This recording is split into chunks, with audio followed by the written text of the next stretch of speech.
Theron's chest exploded in 3 directions before his body understood what dying felt like. Blood spread across August concrete, while 6-year-old Marlo screamed behind him, her pink backpack still bouncing against her shoulders. Everything that happened next would rewrite the power structure of Jersey City, but in that moment, there was only the taste of copper and the distant sound of silenced gunfire echoing off brick walls. 48 days earlier, the same boy had been nothing, a shadow living between restaurant dumpsters and wine crates, invisible to everyone who mattered. The alley behind Rosso Elegante smelled like garlic, expensive cologne, and the Hudson River's industrial rot that clung to everything after dark. He'd claimed the space behind the loading dock 3 months prior, after 2 older kids had beaten him bloody for a spot under the overpass. The restaurant's back wall provided shelter from rain, and the kitchen staff's cigarette breaks followed a schedule he'd memorized down to the minute. Tuesdays and Fridays, the sous chef dumped barely touched plates into the bin around 11. Osso buco, risotto with actual saffron, bread still warm enough to steam. Theron ate like a stray dog, fast and alert, always watching the steel door for sudden movements that meant danger or opportunity. His clothes carried 3 months of sweat and summer grime, the kind that no public restroom sink could wash away. The sneakers on his feet had separated from their soles, held together with duct tape he'd stolen from a construction site. Nobody looked at him long enough to see a human being, just another piece of urban debris cluttering the landscape. But he saw everything. The black SUVs that arrived precisely at 9:30 each evening, their windows tinted dark enough to be illegal. The men in tailored suits who moved with the rigid awareness of people trained to kill. The way conversations stopped when certain cars pulled up. How even the kitchen staff went quiet until those particular vehicles drove away. And he saw her. Marlo, with the pink backpack, who burst through the restaurant's side door every night, like she owned the world. She'd run across the narrow alley, her shoes lighting up with each step, heading straight for the man who waited by the SUV's open door. The man everyone called boss, in voices that mixed respect with primal fear. Theron had watched Draven end phone calls with single words that made grown men pale. He'd seen him slip a chef $500 for remembering his daughter's favorite dessert. Power and tenderness existed in the same body, switching between heartbeats. Marlo called him Daddy, in a voice that turned the most dangerous man in Jersey City into something soft and breakable. She'd climb into his arms despite the expensive suit, leaving sticky handprints on Italian wool that probably cost more than most people's monthly rent. Theron never meant to memorize their routine, but survival meant noticing patterns. 9:30 arrival. 12 minutes inside while Marlo ate tiramisu and told her father about school. 9:42 departure, Draven carrying his daughter to the vehicle, while bodyguards formed a moving perimeter around them both. He'd found the photograph 4 years ago in a bus station trash can, back when he still believed someone might be looking for him. The woman's face had stopped his heart, not because he remembered her, but because something in his chest recognized her anyway. The back of the photo said, "My everything," in handwriting that felt like a language he'd forgotten how to read. He kept it folded in his pocket, the creases so deep the image had started to separate along the lines. Some nights he'd take it out under the yellow alley light, studying her smile like it might reveal why he'd ended up sleeping in garbage while other kids had homes. The baby in her arms looked fat and happy, unaware that 15 years later he'd be eating from dumpsters. The summer heat made sleeping impossible most nights. Theron would lie on flattened cardboard, watching stars disappear behind Jersey City's light pollution, listening to the restaurant's after-hours sounds, dishwashers running, managers counting cash, sometimes laughter from the private dining room where deals got made over wine that cost more than he'd see in a year. August 23rd started like every other sweltering evening. The boy had collected enough cans to buy a bottle of water from the bodega 3 blocks down. His stomach cramped from hunger, but the kitchen wouldn't dump the good scraps for another 2 hours. He'd settled into his usual spot, invisible, patient, waiting. The SUV arrived at 9:30 exactly, its engine purring like a satisfied cat.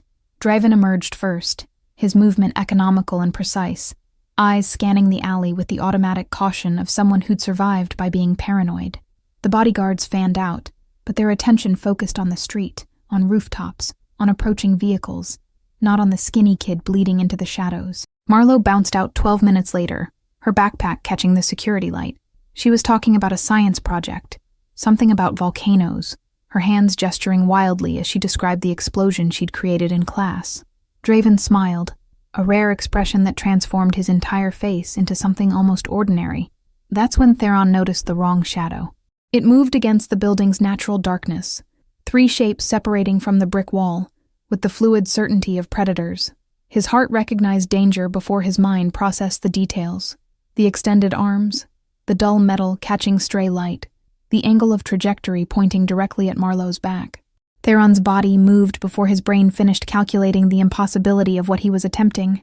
His legs pushed off the cardboard with enough force to send wine crates toppling, the crash echoing through the alley like a warning bell no one would hear in time. Draven's head snapped toward the sound, his hand already reaching inside his jacket where Theron knew a weapon lived. But the bodyguards were turning the wrong direction, tracking the noise instead of the real threat materializing from the opposite wall. Professional training worked against them. They'd been conditioned to respond to obvious disturbances, not silent predators. Marlowe kept talking about her volcano, oblivious to the 3 barrels now aimed at the space between her shoulder blades. Her light-up shoes blinked red and blue against the concrete, a cheerful rhythm that didn't match the violence about to erupt. Theron's stolen sneakers made no sound as he crossed the distance between his hiding spot and her small body. The first gunman's finger was already squeezing the trigger when Theron's shoulder collided with Marlowe's backpack. The impact sent her sprawling sideways into her father's legs, her surprised yelp cutting through the humid air. Draven caught her reflexively, his body twisting to shield her even as his mind struggled to process why a homeless kid had just attacked his daughter. The first bullet hit Theron's chest before he'd finished his forward momentum. It felt like being punched by something made of fire and iron, the impact spinning him halfway around. He saw Draven's face transform from confusion to understanding in the space between heartbeats, saw the exact moment the boss realized what was actually happening. The second shot caught his shoulder as he fell, tearing through muscle and scraping bone with enough force to knock him completely sideways. Theron's vision whited out for a second, his body hitting the concrete hard enough to drive the air from his lungs. Through the ringing in his ears, he heard Marlowe screaming his name, except she didn't know his name, so she was just screaming. The third bullet grazed his temple, close enough that he felt the heat of it passing. Blood ran into his eye, hot and sticky, turning half the world red. The bodyguards were firing now, their weapons making different sounds than the silenced ones, loud cracks that echoed off buildings and set off car alarms 3 blocks away. Theron's cheek pressed against concrete that still held the day's heat. He could smell motor oil and something sweet. Marlowe's strawberry shampoo, because she was crouching next to him now, her small hands trying to stop the bleeding. Draven was shouting orders in a voice that could have shattered glass, his weapon tracking the shadows where the gunman had been. But the assassins were already gone, melting back into the darkness like they'd never existed. Only the brass casings on the ground proved it hadn't been a nightmare, those in the blood pooling around Theron's body, spreading in a circle that reflected the alley's security lights. Marlowe's face hovered above his, tears streaming down her cheeks as she pressed her pink backpack against his chest. The pressure sent fresh agony through his body, but he couldn't make his voice work to tell her to stop. She was saying something, the same words over and over, but they weren't reaching his brain correctly. Draven dropped to his knees beside them, his expensive suit soaking up blood without hesitation. His hands moved with surprising gentleness, checking for exit wounds and arterial bleeding with the efficiency of someone who'd done this before. When he pressed against the shoulder wound, Theron's back arched, a sound escaping his throat that didn't seem human. More footsteps echoed through the alley, the bodyguards returning, restaurant staff spilling out the back door, voices overlapping in questions and panic. Someone was calling for an ambulance, but Draven cut them off with a single word that made everyone freeze. "My car. Now." He goes to Mercy Grace, Dr. Chen's unit. No questions, no records, no police. They lifted Theron between them, their hands impersonal and clinical despite the urgency. The world tilted and spun, concrete giving way to leather seats that smelled like Marlowe's strawberry shampoo and her father's cologne. The girl climbed in beside him, still pressing her backpack against his chest, her voice finally reaching him clearly. "Please don't die. Please don't die. Please don't die." Draven slid in on his other side, barking orders to the driver while simultaneously calling ahead to the hospital. But his free hand rested on Theron's forehead, checking for fever and shock with a gentleness that didn't match the violence in his voice when he promised someone on the phone that he'd personally kill them if his daughter's savior didn't survive. The SUV's tires screamed against asphalt, running red lights through downtown Jersey City. Through the tinted windows, Theron watched streetlights blur into continuous lines of gold. His pocket felt heavy where the photograph rested, that folded piece of paper that was the only proof he'd ever been someone's everything. Pain was eating him from the inside out. But somewhere under the agony, a strange thought surfaced. This was the first time in 4 years that someone had touched him like he mattered. Marlowe's small hands, Draven's firm pressure against his wounds, the bodyguard's careful grip, all of it proving he was real, visible, worth saving. The hospital appeared through the windshield like a fortress of white light. Draven was already out before the vehicle stopped, carrying Theron in his arms like he weighed nothing. Marlowe ran alongside them, still clutching her blood-soaked backpack, refusing to let go even when a nurse tried to pull her away. The automatic doors swallowed them all, and Theron's consciousness started to fragment into pieces that didn't quite fit together anymore. Doctor. Chen met them at a private entrance where security cameras had been conveniently angled away. She took one look at the wounds and snapped orders that sent nurses scattering like leaves in a storm. Theron felt hands cutting away his clothes, exposing skin that hadn't been properly clean in months. Shame tried to surface through the pain, but his body didn't have the energy for embarrassment. The examining room smelled like antiseptic and the peculiar metallic scent of emergency medicine. Bright lights turned the blood on his skin into something that looked fake, too red to be real. A nurse found the photograph when she removed his ruined jeans, the paper so soaked with blood that the woman's smile had turned crimson. Draven snatched it, before anyone else could look too closely, his face going completely still as he studied what remained visible. His lips moved, forming words Theron couldn't hear over the sound of medical equipment being wheeled into position. Then, the boss's eyes lifted, searching Theron's face with an intensity that felt like being dissected. Marlowe was crying in the corner where a nurse had finally convinced her to wait, her pink backpack abandoned on a chair. Blood covered her school uniform, her hands, even her light-up shoes. She looked like a child who'd walked through a war zone, which wasn't far from the truth. Draven glanced at her, something breaking in his expression before he locked it down again. Doctor. Chen's fingers pressed against Theron's neck, checking his pulse while simultaneously examining the head wound. The temple shot was lucky. Another inch and we'd be having a very different conversation. The chest wound missed his heart by centimeters. The shoulder's going to need surgery to repair the bone damage. Her voice was clinical, but her hands shook slightly as she worked. They wheeled Theron toward an operating room, the ceiling tiles passing overhead in a rhythm that felt almost hypnotic. Draven walked beside the gurney, still holding the blood-soaked photograph. He was talking to someone on his phone, his voice dropping into ranges that suggested whoever was listening should be very afraid. Names were mentioned, addresses recited, promises made that sounded like death sentences delivered in Italian. The anesthesiologist appeared above Theron's face, explaining something about counting backward from 10. But Theron's eyes stayed locked on Draven, watching the man who controlled Jersey City's underworld stare at a photograph like it held answers to questions he'd stopped asking years ago. The resemblance was there if you knew to look for it. The same sharp cheekbones, the identical way their eyes narrowed when processing information. Numbers were being spoken somewhere, but Theron couldn't remember what they meant. His tongue felt thick, his thoughts scattering like marbles dropped on tile. The last thing he saw before darkness swallowed him was Draven turning the photograph over, reading the handwriting on the back, and his face going absolutely white. When consciousness returned, it came in fragments that refused to form a complete picture. Beeping machines, hushed voices arguing in the hallway, pain that had teeth and claws, despite whatever drugs were being pumped into his veins. Theron's eyelids felt like they'd been glued shut, but eventually he forced them open to find a private room that belonged in a luxury hotel, not a hospital. Draven sat in a leather chair beside the bed, his suit jacket gone and his shirt sleeves rolled up. He looked like he hadn't slept in days, stubble darkening his jaw and shadows bruising the skin under his eyes. On the table beside him sat the photograph, now preserved in a plastic evidence bag, and a manila folder thick with documents. The boss noticed immediately when Theron's breathing pattern changed. He leaned forward, his elbows on his knees, studying Theron's face with an expression that mixed wonder and grief in equal measures. The DNA results came back this morning. 48 hours, they told me, was impossible, but money makes impossible things happen fast. His voice cracked on the last word.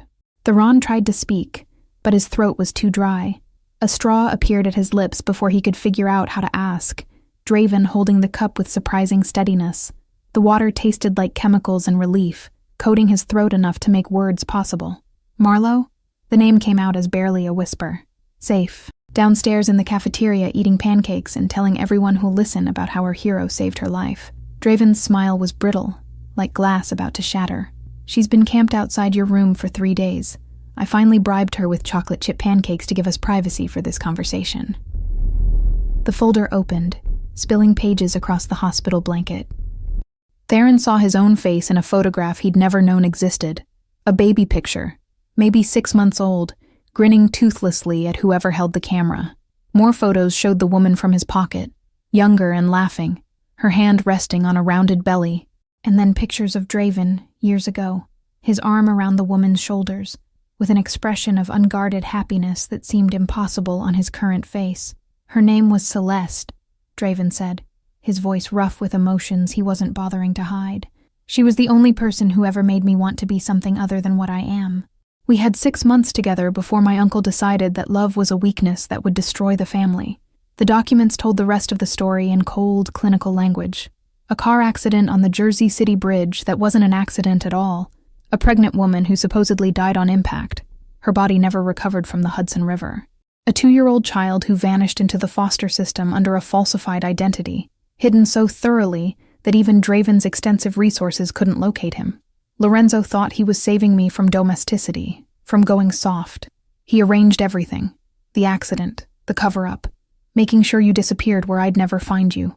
Draven's hands clenched into fists. He raised me to be what I am now.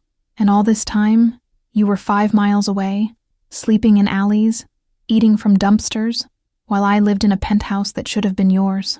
Theron's brain struggled to process information that rewrote 15 years of understanding. The hunger, the cold, the endless nights of wondering why no one wanted him. All of it orchestrated by someone who thought love made men weak. The photograph in his pocket had been right all along. He had been someone's everything, before violence and ambition stole that away. Lorenzo tried again 3 nights ago. Same method. Hired guns, silenced weapons. Eliminate the weakness. Draven's voice dropped to something deadly quiet. Except this time his target was Marlowe, because apparently one child wasn't enough to erase. He wanted to free me from attachment, make me the perfect ruthless leader he'd always envisioned. The machine beside Theron's bed started beeping faster, tracking his accelerating heart rate. Draven's hand landed on his wrist, gentle despite the violence vibrating under his skin. He's been handled, permanently.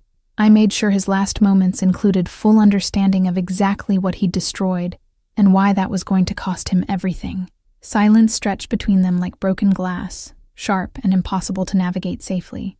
Theron stared at the photographs scattered across his hospital blanket, each image rewriting a history he'd constructed from scraps and desperate hope. The woman's smile looked different now that he knew she'd died trying to protect him. Her love turned into a weapon someone else had used for murder. Draven stood and walked to the window, his back rigid with control that was clearly costing him. Outside, Jersey City sprawled in afternoon sunlight, oblivious to the fact that its most powerful man was standing in a hospital room confronting the son he'd never known existed. Traffic moved in predictable patterns far below, normal life continuing while their world rebuilt itself from ashes. I searched for 2 years after she disappeared, Draven said, his reflection ghosting in the window glass. Hired every investigator, called in every favor, threatened everyone who might know something. Lorenzo looked me in the eyes daily and helped search, all while knowing exactly where Celeste's body was buried. The betrayal in Draven's voice carried 15 years of accumulated weight that threatened to crush them both. Theron shifted against the pillows, pain flaring through his shoulder despite the medication. A nurse had mentioned the bullet-shattered bone fragments that required 3 hours of reconstructive surgery. He'd carry that scar forever, a permanent reminder of the night his life split into before and after. The thought settled in his chest alongside the physical pain, both wounds that would heal, but never truly disappear. The foster records were falsified so thoroughly that even criminal databases didn't flag the inconsistencies. Draven continued, turning back to face him. They gave you a different last name, altered your birthday by 6 months, and placed you with a family in Newark. How did you end up back in Jersey City? His eyes searched Theron's face for answers to questions he hadn't yet asked. The resemblance was undeniable now that they occupied the same space, identical bone structure, the same way their mouths tightened when processing difficult information. Theron's throat worked around words that felt too big to speak. The foster father liked his liquor more than feeding kids. I ran when I was 11. figured the streets couldn't be worse than his fists. The memory tasted like fear and winter cold, nights when he genuinely believed he might freeze to death under highway overpasses. He'd learned to move through the city like smoke, invisible and untouchable, because visibility meant danger from adults who saw homeless kids as targets. Survival had required becoming a ghost in plain sight, present but unnoticed until the moment he'd thrown himself between bullets and Marlowe. "You were 4 miles from my house for 4 years, Draven said flatly, sitting down again with the heaviness of someone whose legs wouldn't hold him anymore, sleeping in alleys while I ate 5-course dinners, digging through trash while closets in my penthouse held clothes I never wore. His hands clenched into fists on his thighs, knuckles going white with pressure. Theron watched emotions cycle through the man's face. Grief, rage, guilt, and something that looked like desperate hope fighting against years of practiced control. Outside the hospital window, a helicopter passed overhead, its searchlight cutting through the darkness as it tracked something below. Theron wondered if it was police or news media, whether someone else's crisis was unfolding, while his entire existence got rewritten in a private room with leather chairs and hushed conversations. The manila folder still lay open across the bed, documents spilling their secrets in clinical language that couldn't capture the actual weight of what had been stolen. Birth certificates with falsified names, court orders signed by judges who'd been paid to look the other way, even a death certificate for Celeste that listed her remains as unrecoverable due to water damage. The paperwork of erasure, all bearing Lorenzo's fingerprints despite his name appearing nowhere official. "He used to bring me coffee," Draven said suddenly, his voice hollow with betrayal's specific flavor. "Every morning for 13 years after she died, Lorenzo would show up at my office with espresso and ask how I was holding up. Like he gave a damn about my grief when he was the architect of it." The ritual of false comfort made Theron's stomach turn. He thought about all the people who'd walked past him in alleys, the ones who'd looked through him like he was transparent. At least they'd been honest in their indifference. They hadn't murdered his mother, and then pretended to care about his suffering. A different nurse entered, checking monitors and adjusting IV drips with practiced efficiency. She smiled at Theron like he was just another patient, unaware she was tending to the lost heir of Jersey City's criminal empire. When she left, the silence felt louder than before, weighted with all the years that could have been different. The machines beeped their steady rhythm, marking time that couldn't be recovered or rewritten no matter how much money Draven threw at the problem. Theron studied the photographs again, searching the baby's face for recognition that wouldn't come. "Marlowe needs to know," Draven said suddenly, his voice shifting into something that sounded almost vulnerable. "She's been calling you her hero, but she deserves to understand you're actually her brother, that the boy who took bullets for her shares her blood, her history, half her DNA." The word brother landed like a physical thing, solid and real and terrifying. Theron had fantasized about family since he was old enough to understand what the concept meant, but his imaginings had never included a 6-year-old sister or a father who controlled the city through fear. "The doctors say you'll need 6 weeks minimum before the shoulder heals enough for physical therapy," Draven continued, pulling a phone from his pocket. "Then another 3 months before full strength returns. You'll stay at the penthouse during recovery. I've already had a room prepared next to Marlowe's." Theron's laugh came out bitter and sharp. "You think I'm just going to move into your house? Play happy family like the last 15 years didn't happen? Like I didn't spend last Tuesday eating moldy bread from a dumpster?" Draven's jaw tightened, but his eyes held something that looked like understanding beneath the hurt. He set his phone down on the side table with deliberate care, the kind of controlled movement that suggested violence was being actively suppressed. The air between them felt charged with 15 years of missed birthdays and unanswered questions. "I think you don't have anywhere else to go," he said quietly, the brutal honesty cutting deeper than any accusation could have. "I think those bullet wounds make you vulnerable to every enemy I've accumulated over the years." The truth of it settled like lead in Theron's stomach. 3 people had tried to kill Marlowe, which meant they'd targeted Draven's weakness. Now that the boy from the alley had a name and a connection, he'd become a target too. Lorenzo wasn't working alone, Draven continued, his voice dropping into registers that suggested death sentences being calculated. He had contacts in the foster system, bribes paid to judges, entire networks built around keeping you hidden. Those people know you exist now, and they know what you mean to me. Theron's fingers found the edge of the hospital blanket, gripping it hard enough that his knuckles ached. The simple act of saving Marlowe had painted a target on his back, bigger than anything he'd faced living on the streets. Celeste died on the bridge because Lorenzo hired professionals who knew how to make murders look like accidents, Draven said, standing again to pace the small room. The car went into the Hudson at the deepest point. They never recovered her body because there was nothing left to recover after it was weighted down with chains and concrete. The clinical details made Theron's stomach turn. His mother, and the word felt foreign in his mind, had been murdered with premeditation and precision. Not a crime of passion, but a calculated removal of an obstacle. She knew she was pregnant when Lorenzo started making threats, Draven continued, his hands flexing at his sides like they wanted to wrap around someone's throat. She came to me 3 days before the accident, begging me to leave the family, to run away with her and start over somewhere Lorenzo couldn't find us. I told her she was being paranoid. The guilt in his voice could have filled the Hudson River. Theron recognized that particular flavor of self-hatred. He'd tasted it himself every time he'd failed to find enough food. Every night he'd gone to sleep hungry because he wasn't fast enough or smart enough to survive better. I was 27 and stupid enough to believe family loyalty meant something, Draven said, stopping at the window again. Thought Lorenzo wanted what was best for me, that his concerns about Celeste came from love rather than ambition. I didn't understand that to him. Love was the enemy of power. Outside, the sun was setting, painting Jersey City in shades of orange and gold that looked too beautiful for the ugliness being discussed. Theron wondered how many other people in those buildings carried secrets this heavy, how many lives had been shattered by violence disguised as protection. She called me the night it happened, Draven continued, his reflection in the window showing a face carved from grief. Said she was taking you somewhere safe, that Lorenzo had people following her. I told her to come to the restaurant, that I'd meet her there with security. She never made it. The timestamp on the phone record showed 9:47 p.m. Draven had included them in the folder like evidence he'd been studying for years, trying to find something he'd missed.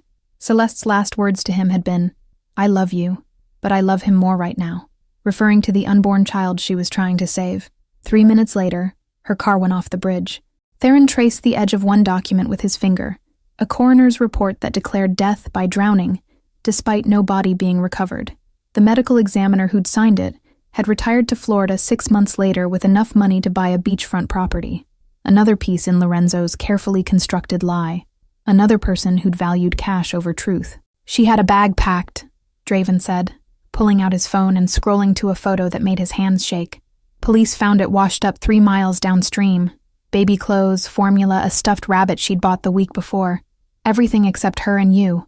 The image on the screen showed a waterlogged diaper bag, its contents arranged on a metal table, like artifacts from an archaeological dig. Theron could see tiny onesies with animals on them, a book about teaching babies to sleep, all the hopes of a woman who'd never gotten to use any of it. His mother had been preparing to run, to save them both, and Lorenzo had made sure her preparation became evidence in her own murder. The restaurant, Rosso Elegante, where Theron had been sleeping in the alley for 3 months, mere feet from where his mother had been heading the night she died. The cruel irony of it made something crack in his chest. The police report said she lost control on the bridge during a rainstorm, Draven said, turning back to face him. Single vehicle accident, no witnesses, body swept away by the current. I knew immediately it was a lie. Celeste drove like she was afraid of her own shadow. She wouldn't have been speeding, wouldn't have lost control. But grief and suspicion weren't enough without proof. Draven had torn apart the city looking for evidence, calling in favors from judges and cops. But Lorenzo had covered his tracks too well. I found out the truth 2 years later when one of Lorenzo's hired men got drunk and started talking, Draven said, his voice going flat and cold. By then I was deeper in the family business, had blood on my hands that made me complicit in the same violence that killed Celeste. I couldn't walk away without starting a war that would have destroyed everything. So he'd stayed, building power while pretending not to know his uncle had murdered the only woman he'd ever loved. Theron tried to imagine living with that knowledge, eating meals across from your mother's killer, and found he couldn't. Lorenzo told me last year that Celeste had been weak, that removing her had freed me to become what I needed to be, Draven said, and now his hands were shaking with barely controlled rage. Said I should thank him for making me strong enough to lead the family into the next generation. He actually expected gratitude. The revelation hung in the air like poison. Theron understood then why Draven had handled Lorenzo permanently, not just for attempting to kill Marlowe, but for 15 years of living lies. The door burst open without warning, and Marlowe launched herself into the room like a small hurricane. Her face lit up when she saw Theron awake, chocolate smeared across her chin, and her pink backpack, now washed clean of blood, bouncing against her shoulders. "You're awake!" she shrieked, scrambling onto the bed before any of the bodyguards stationed outside could stop her. Her small hands grabbed Theron's uninjured arm, her grip surprisingly strong for someone so tiny. Draven moved to intercede, but Theron shook his head slightly. The pain from her bouncing on the mattress was worth the look of pure joy on her face. She was real in a way nothing else in this room felt real. Uncomplicated happiness that he hadn't experienced in so long. He'd forgotten what it tasted like. "I made you a card," Marlowe announced, digging through her backpack with the intensity of someone on a critical mission. "And I drew you a picture of you being a superhero because that's what you are, Ms." Peterson said it was the best drawing in the whole class. The card's cover showed a figure with yellow crayon hair standing in front of another smaller figure with brown curls. Clearly Marlowe based on the excessive use of pink. Inside, she'd written in uneven letters, "Thank you for saving me. You are the bravest. Love, your sister Marlowe." The word sister had been traced over multiple times, like she'd wanted to make absolutely sure it was legible. Theron's hands trembled as he held the construction paper, aware that this moment mattered more than the expensive medical equipment or the DNA tests. This was a 6-year-old choosing to claim him, not because genetics demanded it, but because she wanted him to be part of her world. "I didn't know what brothers like," Marlowe added, her voice going slightly uncertain. "So I also got you this." She pulled out a small stuffed animal, a dog with floppy ears and a red collar. "His name is Guard, because that's what you did. You guarded me, but you can change his name if you want." The gift was so earnest it physically hurt to accept. Theron took the stuffed dog, its synthetic fur soft against his palm, and realized he'd never owned a toy before. Not one that was his, that hadn't been stolen or found in a trash bin. The weight of that deprivation hit him sideways, not just hunger and cold, but the absence of childhood itself. She produced a piece of construction paper folded in half, covered in crayon drawings of stick figures. One figure with yellow hair stood in front of a smaller figure, red marks indicating the bullets. Stars surrounded the tall figure's head like a halo. Theron's throat closed up completely. He'd never received a card before. Never had anyone draw him a picture. The simple gift meant more than all the expensive medical equipment keeping him alive. "Marlowe," Draven said gently, sitting on the edge of the bed, "we need to talk to you about something important, about who Theron really is, and why he was in that alley the night he saved you." The girl's expression shifted from joy to curiosity, her head tilting in a way that reminded Theron of a bird. "Is he a secret agent? Is that why he knew the bad men were coming?" "No, sweetheart," Draven said, and his voice carried a tenderness Theron hadn't heard before. "He's your brother, your actual brother, who I didn't know existed until 3 days ago when the doctors ran tests on his blood." Marlowe's mouth formed a perfect O of surprise. She looked between Draven and Theron, her young mind visibly working through the implications. "Like a real brother? Not a pretend one? Like a real brother," Draven confirmed, pulling out the photograph that had started everything. "This woman was his mother and she was someone I loved very much. She died before Theron was born, and bad people made sure he and I could never find each other." The girl studied the photograph with an intensity that seemed too mature for 6 years old. When she looked back at Theron, her eyes were wet. "So you've been alone this whole time? Without a family?" The simple question devastated him more than any of the violence he'd survived. Theron nodded, not trusting his voice to work properly. Marlowe threw her arms around his neck with enough force to make his shoulders scream in protest. "Well, you're not alone anymore," she declared fiercely into his ear. "You're my brother, and you live with us now, and anyone who's mean to you has to deal with me and Daddy." Over her head, Theron met Draven's eyes. The man's expression held a mixture of hope and fear, waiting to see if Theron would reject this offering of family, or accept it, despite everything that had been stolen. "I don't know how to be part of a family," Theron admitted, his voice rough. "I don't know how to live in a house, or eat at a table, or any of the normal things people do." Marlowe pulled back, her small hands framing his face. "That's okay. I didn't know how to ride a bike, but Daddy taught me. We'll teach you family stuff, and it'll be easy because you're already good at the hard parts." "What hard parts?" Theron asked despite himself. "Loving people enough to take bullets for them," she said simply, like it was the most obvious thing in the world. "The rest is just learning where the bathroom is and what time dinner happens." Draven's laugh sounded like it had been startled out of him, breaking the tension that had filled the room since Theron woke up. Even Theron felt his mouth twitch toward something that might have been a smile under different circumstances. A knock interrupted the moment. Dr. Chen entering with a tablet, and the expression that suggested both good and concerning news. The bone fragments are healing ahead of schedule, but we found something else in the blood work that I need to discuss. Her eyes flicked to Marlowe, then back to Draven with a question. He nodded once, and the doctor continued. Theron's showing signs of severe malnutrition, vitamin deficiencies, and early stages of several conditions consistent with long-term homelessness. None of it life-threatening now that we're treating it, but recovery will take months, not weeks. The clinical assessment laid bare exactly how close to death Theron had been living even before the bullets. Draven's expression went carefully blank, and the way Theron was learning meant he was feeling too much to show any of it. "We'll handle it," Draven said flatly, standing and pulling his phone out again. "Whatever he needs, specialists, treatments, physical therapy. Money isn't an object. Fix everything that can be fixed." Dr. Chen nodded and left, taking her tablet of uncomfortable truths with her. Marlowe had gone quiet, her small face troubled, as she processed the idea that her newly discovered brother had been slowly dying from neglect for years.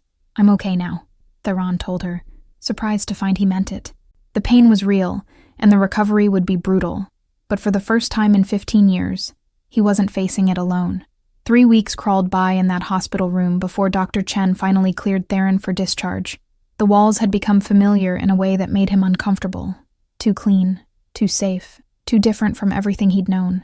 Marlowe visited every day after school, bringing homework she didn't need help with but insisted on doing at his bedside anyway.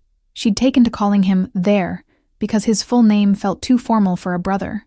The nickname stuck despite Theron's protests, and now even the nurses used it when they came to check his vitals. Draven appeared at odd hours, sometimes at 3 in the morning when the city was quietest, and his empire required less immediate attention. He'd sit in that leather chair and talk about things that didn't matter: weather, traffic, the new chef at Rosso Elegante who couldn't make risotto worth a damn. They were learning each other through small observations rather than grand revelations. Theron noticed how Draven's left hand always stayed near his weapon, even in this secure room. Draven noticed how Theron counted the exits every time someone new entered, mapping escape routes his body had memorized before his mind caught up. The physical therapy started on day 12, a torturous process that involved moving his shoulder through ranges of motion that felt like being shot all over again. The therapist was a woman named Rosa who'd worked with gunshot victims before and didn't coddle him when he wanted to quit. "Your father's paying me to fix you, not to let you feel sorry for yourself," she'd said bluntly during their second session. The word father had made Theron flinch harder than the exercises. But she was right, and he hated that she was right. The weakness in his shoulder represented vulnerability he couldn't afford now that he wore a target. So he pushed through the pain until sweat soaked his hospital gown, and his vision whited out at the edges. Draven watched those sessions from the doorway sometimes, his expression unreadable. Once, Theron caught something that looked like pride flickering across the man's face when he completed a particularly brutal set of movements without crying out. The nutrition plan, Dr. Chen implemented, was almost as painful as the physical therapy. Years of malnutrition meant his stomach had shrunk, his body unaccustomed to regular meals. They started him on small portions 6 times a day, gradually increasing as his system remembered how to process actual food instead of garbage. The first time he threw up from eating too much too fast, Marlowe held his hand and told him about when she'd gotten food poisoning from bad shrimp. "Daddy said my insides were staging a revolution," she'd explained seriously. "I think your insides are just confused about being treated nice." Her simple logic made more sense than any medical explanation. Theron's body was confused, about safety, about abundance, about the concept of tomorrow being better than today, instead of just another fight for survival. The nightmares started on day 15. He'd wake up gasping, back in the alley with 3 guns pointed at Marlowe, except in the dreams he was always too slow. The bullets would hit her instead, and he'd watch her small body crumple, while Draven's screams echoed off brick walls. A trauma counselor appeared after the 3rd consecutive night of waking up the entire ward. She talked about PTSD and survivor's guilt using words that felt too clinical for what actually happened inside his head when he closed his eyes. The counselor had left pamphlets on his bedside table, glossy brochures about processing trauma and rebuilding after violence. They featured stock photos of diverse people looking pensively into the distance, as if contemplating their healing journeys. Theron had thrown them in the trash the moment she left. unwilling to see his experience reduced to marketing materials. But the nightmares didn't care about his rejection of official help. They evolved, becoming more elaborate as his mind processed layers of trauma he hadn't had time to acknowledge while surviving. Now it wasn't just Marlowe dying. It was Celeste drowning in the Hudson while he watched from the bridge, unable to move or scream or do anything except witness her disappearance. Some nights he'd wake up convinced he was back in the alley, the hospital room transforming into brick walls, and the smell of garbage overwhelming the antiseptic cleanliness. Those were the worst episodes because reality felt negotiable, like he couldn't trust which world was actually real, the one where he had a father and sister, or the one where he was still invisible and alone. Dr. Chen had mentioned medication for the nightmares, pills that could suppress REM sleep and reduce the vivid imagery. Theron had refused, unwilling to numb himself when alertness had kept him alive for so long. The exhaustion was brutal, but it felt more honest than chemically induced peace. "You saved her," the counselor kept repeating, like Theron needed convincing. "Your actions meant she's alive and safe. The dreams are your mind processing what could have happened, not what did happen." But knowing the difference didn't make the nightmares stop. It just meant he understood why he couldn't sleep, which somehow made it worse.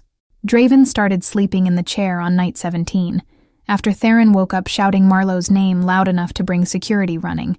He didn't ask permission or explain himself, just showed up with a blanket and positioned himself between Theron and the door.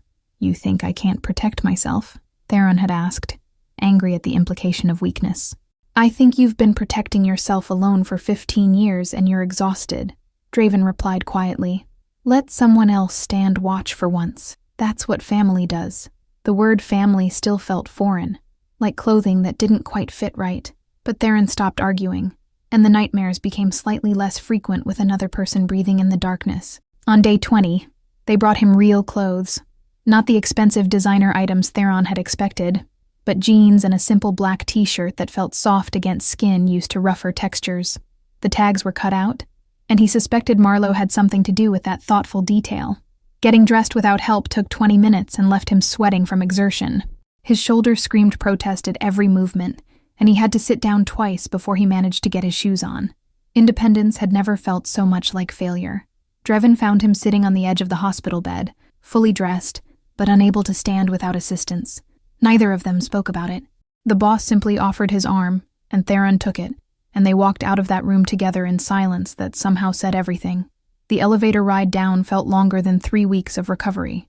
Theron watched the numbers descend, aware that he was leaving the last safe space he'd known.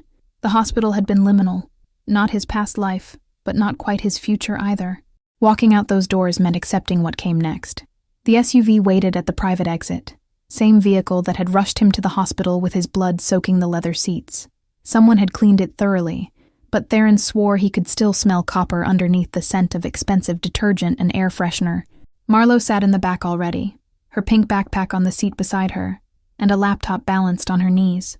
She looked up when they entered, her face splitting into a grin that made her look even younger than 6. "I made you a welcome home video," she announced, turning the screen so Theron could see crude animation of stick figures walking into a house. "It has instructions for everything important, like where the bathroom is, and when we eat breakfast, and which bedroom is yours." The simple gesture hit harder than it should have. Theron slid into the seat beside her, his shoulder protesting the movement, and watched her badly animated tour of a place he'd never seen.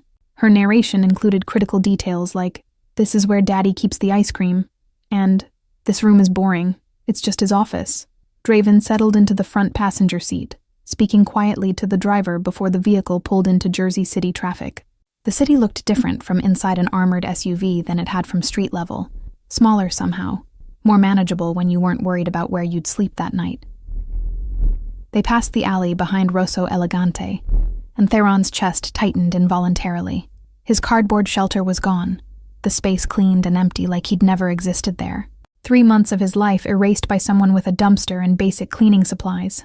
"I had it cleared out," Draven said without turning around, apparently able to read minds or just recognize the significance of them passing that specific spot. "Your things, what little there was, are in your new room, including that cardboard you slept on, if you want to keep it." The offer was absurd and thoughtful in equal measure. Theron didn't know if he wanted to keep any reminders of sleeping in garbage, but having the choice felt important. The penthouse occupied the top 3 floors of a building downtown that Theron had passed 100 times without realizing anyone actually lived there. The lobby was all marble and gold fixtures, the kind of place that would have had security throwing him out if he'd tried to enter before bullets had rewritten his status. An elevator required a special key to access the residential floors. Draven inserted it without ceremony, and they rose in silence, broken only by Marlowe's continued narration of her welcome video. She'd added sound effects using her own voice, car noises, door chimes, even a recording of herself singing about breakfast. The doors opened directly into the penthouse, bypassing any shared hallway. Theron stepped out onto hardwood floors that probably cost more than he'd seen in his entire life. Floor-to-ceiling windows offered views of Jersey City and Manhattan beyond, the skyline glittering in afternoon sun. "Your room's this way," Marlowe said, grabbing his uninjured hand and pulling him down a hall wide enough that 3 people could walk side by side comfortably. "It's next to mine, like Daddy said, so if you have nightmares, you can knock on the wall and I'll come over." She pushed open a door, revealing a space that made Theron's brain struggle to process what he was seeing. The room was bigger than the entire ground floor of his old foster house. A massive bed dominated one wall, covered in blankets that looked soft enough to be a fire hazard, but it was the other wall that made his throat close up. Someone, probably Draven, had recreated his alley space in miniature. The cardboard was there, carefully preserved. His collection of found objects arranged on shelves like museum pieces. Even the photograph of Celeste, now cleaned and preserved in a proper frame, held a place of honor on the nightstand. "Daddy said you might need familiar things while you adjust," Marlowe explained, watching his face carefully.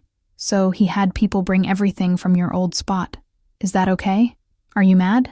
Theron shook his head, unable to form words past the emotion lodged in his chest. The gesture was simultaneously the most thoughtful and most devastating thing anyone had ever done for him. His poverty turned into decoration, his suffering acknowledged and preserved like it mattered. "There's also new stuff," Marlowe continued, opening a closet that revealed more clothes than Theron had worn in his entire life. "Daddy had people guess your size, but if things don't fit, we can get different ones. And there's a bathroom through there with a shower that has really good water pressure." Theron walked into the bathroom, flipping the light switch to reveal marble countertops and a shower enclosed in glass that looked like it belonged in a luxury hotel. The towels hanging on heated racks were thicker than any blanket he'd ever slept under. He turned on the shower experimentally, and water cascaded from multiple heads with enough pressure to actually hurt if you stood directly underneath. The mirror above the sink showed a reflection he barely recognized. 3 weeks of regular meals had started filling out the hollow places in his cheeks, though his eyes still carried shadows that spoke of years spent in survival mode. The scar on his temple from the grazing bullet had formed a thin white line that disappeared into his hairline, proof that he'd almost died, but hadn't quite managed it. Personal care products lined a shelf in the shower, everything still in its original packaging because no one had used this bathroom before him. Shampoo, conditioner, body wash and scents he couldn't identify because they weren't the generic soap from public restrooms. Even a razor and shaving cream, despite the fact that his facial hair was still patchy and adolescent. Someone had thought through every detail of what he might need, anticipating requirements he'd stopped thinking about after years of making do with nothing. The attention to his comfort felt almost aggressive in its thoroughness, like Draven was trying to compensate for 15 years of neglect in a single bathroom renovation. She said it like good water pressure was something everyone knew about, a casual luxury rather than something Theron had experienced maybe twice in the past 4 years. He walked to the window instead, looking out at the city, from a height that made everything below seem like a toy model. From up here, you couldn't see the alleys where kids slept in cardboard, couldn't smell the garbage or feel the concrete's retained heat. Jersey City looked clean and manageable, all its ugliness hidden by distance and altitude. "I know it's a lot," Draven said from the doorway, his voice careful. "If you need to leave, go back to what you know. I won't stop you. But I'm hoping you'll try this first. Try letting someone take care of you for once." The offer hung in the air between them. Theron could walk away right now, and based on Draven's expression, the man would probably give him money and resources to do it safely. No obligations, no strings, just a chance to return to the devil he knew. But Marlowe was holding his hand, her grip tight and warm and real. And through the doorway, he could see her room across the hall, pink walls visible through an open door, stuffed animals arranged on her bed with careful precision. a sister he'd never imagined having, offering family he'd never thought to want. "I'll try," Theron said finally, the words feeling like surrender and victory simultaneously. "I don't know how to do any of this, but I'll try." Marlowe squeezed his hand 3 times in rapid succession, some kind of code he didn't understand yet. "That's all you have to do," she said with the confidence of someone who'd never had to doubt whether she deserved good things. "Trying is enough. The rest you learn by doing."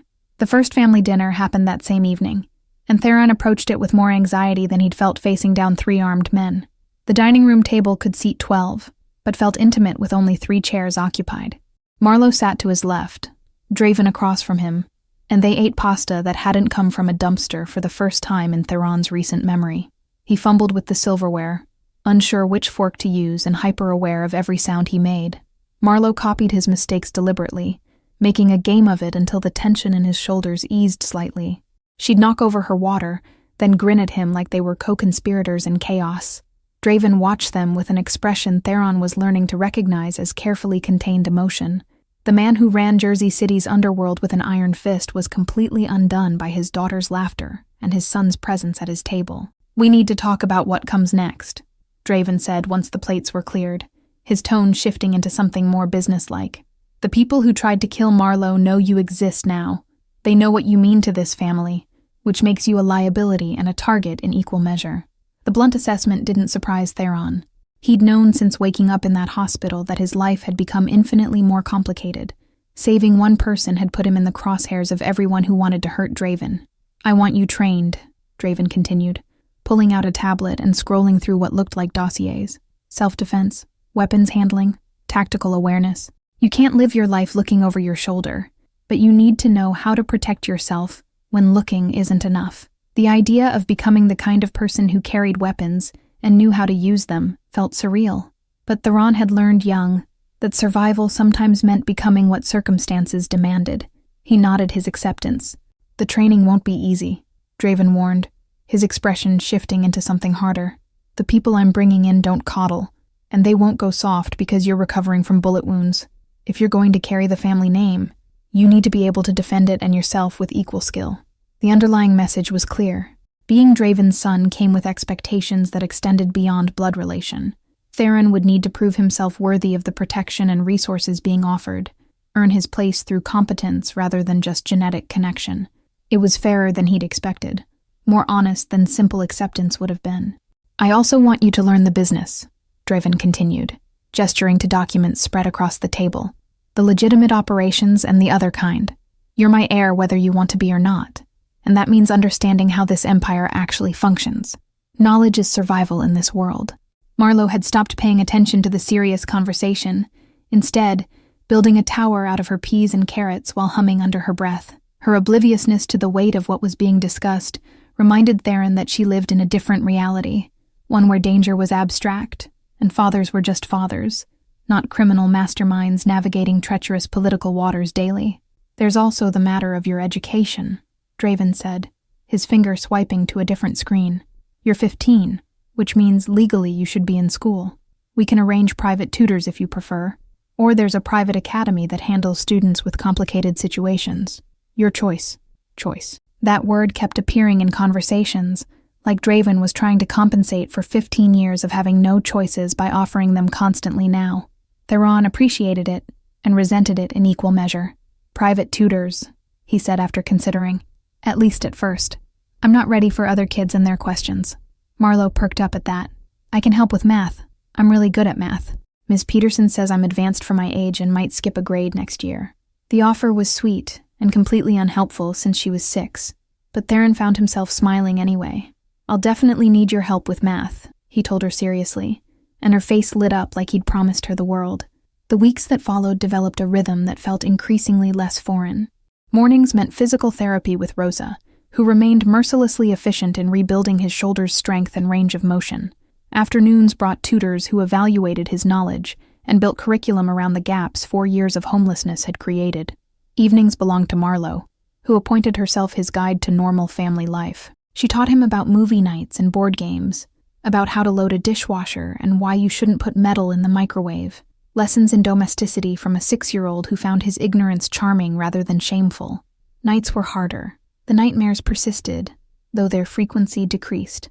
Theron would wake to find Marlowe curled up in the chair beside his bed, having somehow snuck past security to keep him company. Draven never said anything about it, just made sure she got to school on time regardless of where she'd slept. The self-defense training started in week 5, taught by a woman named Kira, who'd apparently done security work in places the government didn't officially acknowledge. She was efficient and brutal in her instruction, pushing Theron past what he thought his recovering shoulder could handle. Pain is information, she'd say every time he wanted to quit. Listen to it, learn from it, but don't let it make your decisions for you. The weapons training came later, once his shoulder had healed enough to handle recoil. Theron discovered he had a natural aptitude for firearms, his hands steady and his focus sharp. Kira seemed unsurprised, noting that survival instincts translated well to tactical thinking. 2 months after leaving the hospital, Draven announced it was time to make Theron's existence official, not just to the family, but to the city itself.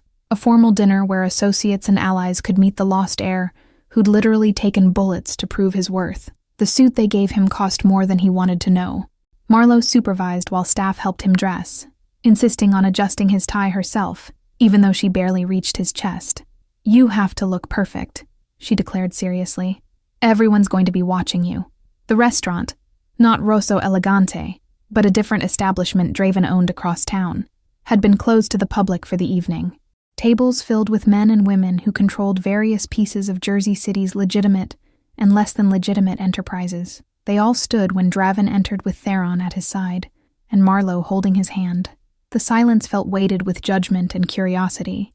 These people had known Draven for years, watched him build power without attachments, without weaknesses. Now he was presenting them with 2 weaknesses, a daughter they already knew about, and a son who'd appeared from nowhere. "Most of you know the story by now," Draven said, his voice carrying across the room with effortless authority. "The boy who saved my daughter's life turned out to be my son, stolen from me before he was born by someone I trusted. That betrayal has been addressed. What matters now is that my family is whole, and anyone who thinks that makes us weak is welcome to test that theory." The threat underneath the words was unmistakable. Theron felt dozens of eyes assessing him, calculating whether he was genuinely valuable or just a liability Draven couldn't eliminate due to biology and sentiment. Then someone started clapping. A woman near the back with silver hair and eyes that had seen too much. Others joined in, the applause building until the entire room acknowledged what Draven had said. Not agreement necessarily, but recognition that this was the reality they'd all have to accept. Dinner was a carefully choreographed dance of conversations and introductions. People approached throughout the evening, offering congratulations that ranged from genuine to calculated. Theron watched Draven's face for cues, learning to read who was actually happy for them, and who was already planning how to exploit this new dynamic. Marlowe charmed everyone effortlessly, telling the story of how Theron had saved her with enough dramatic flair that people laughed despite the violence inherent in the tale. She made it sound like a fairy tale, the hero appearing from nowhere to protect the princess, earning his place in the castle through bravery and sacrifice. Near the end of the evening, an older man approached their table alone. He had the kind of face that suggested violence was a familiar companion, but his expression softened slightly when he looked at Theron. "You've got your mother's eyes," he said quietly. "Celeste and I worked together before she met your father. She was a good woman who deserved better than what this life gave her." The acknowledgement of who she'd been, not just Draven's lost love, but a person in her own right, meant more than all the congratulations about joining the family. Theron nodded, unable to form words past the lump in his throat. The drive home was quiet, Marlowe asleep against Theron's shoulder, and Draven lost in thoughts he didn't share. The city lights blurred past the tinted windows, Jersey City settling into its nighttime rhythm. From inside the armored SUV, it looked almost peaceful. Back at the penthouse, Draven helped carry Marlowe to her room while Theron headed to his own space. The cardboard from his alley life sat in the corner, a reminder of where he'd come from.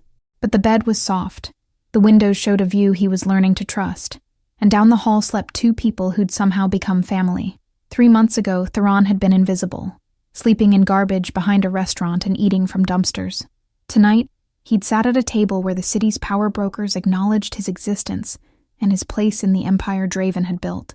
The transformation felt impossible even while he was living through it. He pulled out his phone, another new possession he was still learning to use, and looked at the photo Marlowe had insisted they take before the dinner. The three of them dressed up, Marlowe grinning between two people who shared her DNA and her determination to survive whatever came next. "My everything," Celeste had written on the back of that old photograph. Saran understood now she'd been trying to tell him he was loved, that he mattered, that someday he'd find his way back to the family she'd died trying to protect. It had taken 15 years and 3 bullets, but he'd finally found what she'd wanted him to have: a place to belong, people to protect, and the knowledge that he was visible to someone who would never look away. Thank you all for following this story. If you enjoyed it, write in the comments where you're watching from. I love knowing this story reached you. Don't forget to like, subscribe, and share this video. Your support means everything, and helps me keep bringing you stories like Theron's journey from the streets to finding his family. See you in the next one.